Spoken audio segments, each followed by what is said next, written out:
سلام.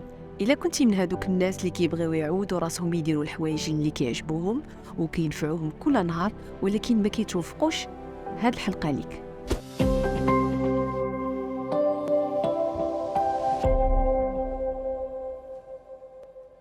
غادي نوريك 4 ديال الحوايج مهمه ديرها باش تعود راسك دير هذاك الشيء اللي كتبغي كل نهار.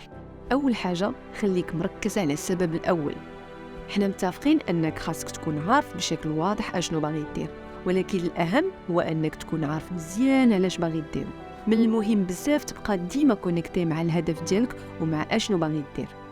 مثلا غادي يكون ساهل عليك تجمع الفلوس الا كنتي كتجمعهم باش تسافر لشي بلاصه من ديما باغي تمشي ليها، ولا حيت بغيتي تشري شي حاجه لشي حد عزيز عليك باش تفرحو، ولا بغيتي تغير بهم شي حاجه في المحيط ديالك. الا ركزتي بشكل كبير على السبب الرئيسي اللي كيدفعك دير داكشي اللي بغيتي، غادي تلقى القوه والعزيمه باش دير داكشي اللي بغيتي كل نهار. ثاني حاجه، اختار حاجه وحده. الانسان ضعيف ملي كنهضروا على الانضباط والاراده.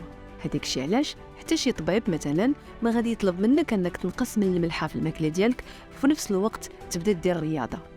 غادي يبدا معاك بحاجه بحاجه، وهذا الشيء اللي خاصك دير حتى انت. خاصك تبدا بحاجه وحده حتى تنجح بانك تخليها تكون عاده يوميه، عاد تقدر تدوز للحاجه الثانيه. ما يمكنش تعود راسك على 2 الحوايج في نفس الوقت.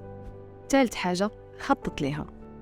مثلا بغيتي تواظب على الرياضه كل نهار، اول سؤال خاصك تجاوب عليه هو علاش باغي دير الرياضه. حاول تسول القلب ديالك ماشي الدماغ ديالك، لان القلب ديالك غادي يعطيك جواب عنده علاقه بك انت كشخص، وهذا الشيء غادي يعطيك قوه وعزيمه باش تخلي الرياضه تكون داخله في الاولويات اليوميه ديالك. من بعد غادي تسول راسك فوقاش كنكون متحمس اكثر باش ندير الرياضه. غادي تقول مثلا في الصباح.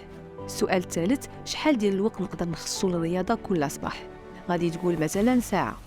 انا غادي نقترح عليك انك تخصص 15 او على الاكثر 20 دقيقه كل صباح باش تبدا تعود راسك على الرياضه.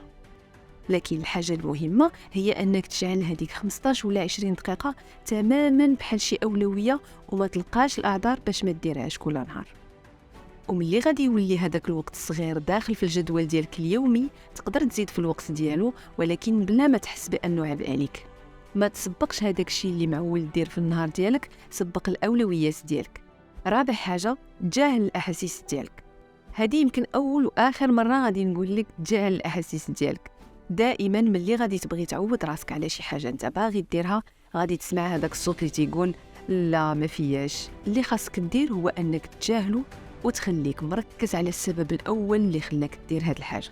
ولكن الا كنتي كتحاول تعود راسك على شي حاجه من مده طويله ولكن ما نجحتيش، ماشي مشكل، دوز لحاجه اخرى وقلب في الداخل ديالك اشنو هما الحوايج اللي غادي تقدر ديرهم كل نهار ويعاونوك تزيد لقدام، وغادي تلقى الجواب عندك انت، حيت حتى واحد ما كيعرفك احسن منك.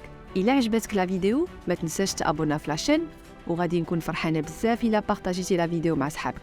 النجاح كيجي من الحوايج اللي كنديروهم كل نهار، ماشي من الحوايج اللي كنديروهم مره. سلامه.